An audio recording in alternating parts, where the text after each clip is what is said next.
Today I'm going to share an interesting piece of Appalachian folklore with you. I'm going to start by reading a little piece from John Paris of Danny Gillespie's Miracle Cure. There are mothers back here in the hills with deep-rooted beliefs who turn to Danny Gillespie when their babies come down with thrush. For the 82-year-old mountain man has a peculiar reputation.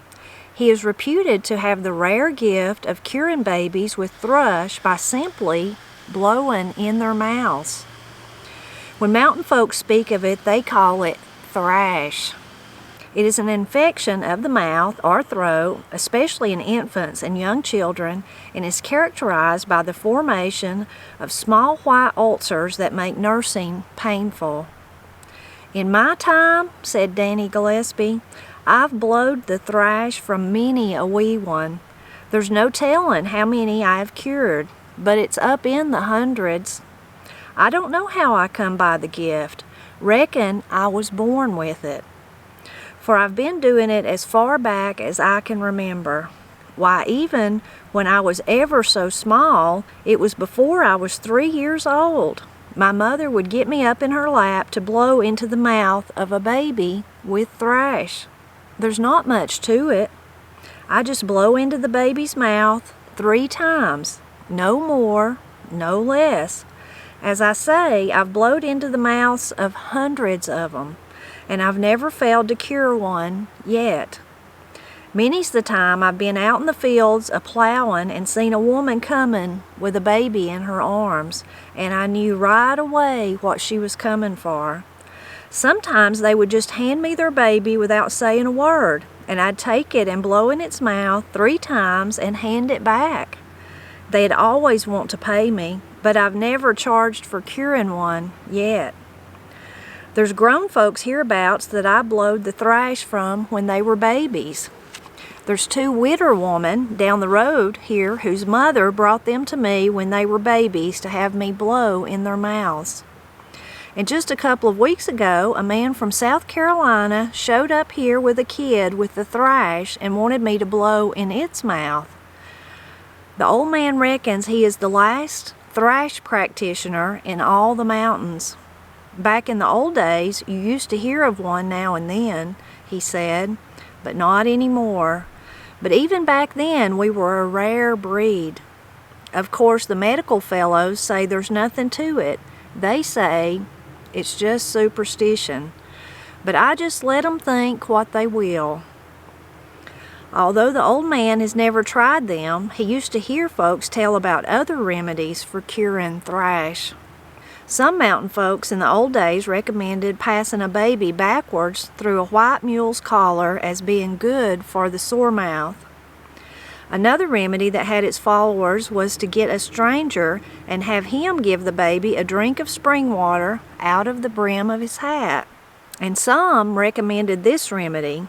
Take 3 rushes from any running stream and pass them separately through the mouth of the infant suffering from thrush. Then plunge the rushes into the stream, and as the current bears them away, so will the thrush leave the child. Still another one had to do with a duck. Instructions called for capturing the nearest duck to be met with and place its mouth wide open within the mouth of the sufferer. The cold breath of the duck would be inhaled by the child, and the disease, as a result, gradually disappeared. Be that as it may, Danny Gillespie isn't about to try any of them.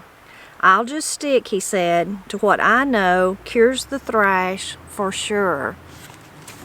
So, fascinating little story about one of the unique pieces of folklore that you'll find in the Appalachian Mountains. Now, Danny Gillespie said he guessed he was the last thrush practitioner in the mountains. He was not, I know for sure, because there's 2 women that I've known in my life who were purported to be thrush practitioners. So one lady, I even have a story, didn't happen to one of my kids. My kids were very lucky, Corey and Katie, they never suffered from thrush. It's very painful for babies if you've ever been around one that had it, and whether they're trying to nurse or suck from a bottle, it's almost impossible just because their little mouths are so sore and so inflamed. really serious little thing for them to have, and especially when you think about in the days when there was no antibiotics or no regular doctor that you could go to. Anyway, I had a friend probably 10-15 years ago, not that long because our daughter's not that old, I'd say within the last 10 years. Anyway, her little baby, got the thrush, and so she tried 2 or 3 different things. Of course, she knew of this. She's like me. She'd grown up here, and she discovered another gentleman that we worked with that his mother could cure thrush. So she took the little girl to her, she blew in her mouth, and it got better. It's up to you whether you believe that's true or not, whether you believe it was a coincidence, whether you believe anything that Danny Gillespie said or that I've said. It's a fascinating subject, though, to think about. It's basically faith healing, I believe. You think about, could there be something in there, some kind of bacterial something in their mouth, in their breath that blowed onto the thrush that cured it? I don't know. Could it just be faith healing? There's other strange kind of faith healing occurrences in Appalachia, from warts, someone that can remove warts, to someone who can take fire out of a burn. So that when you get burned, and they can take the fire out so that it doesn't hurt anymore. I have a video about both of those, so I won't go into it here. I will link to them.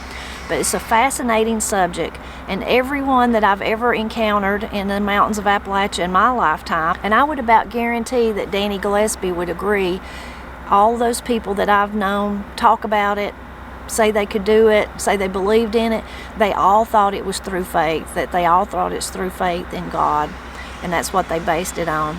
Please leave a comment and tell me if you've ever heard of a thrush or a thrash doctor in your area of the world.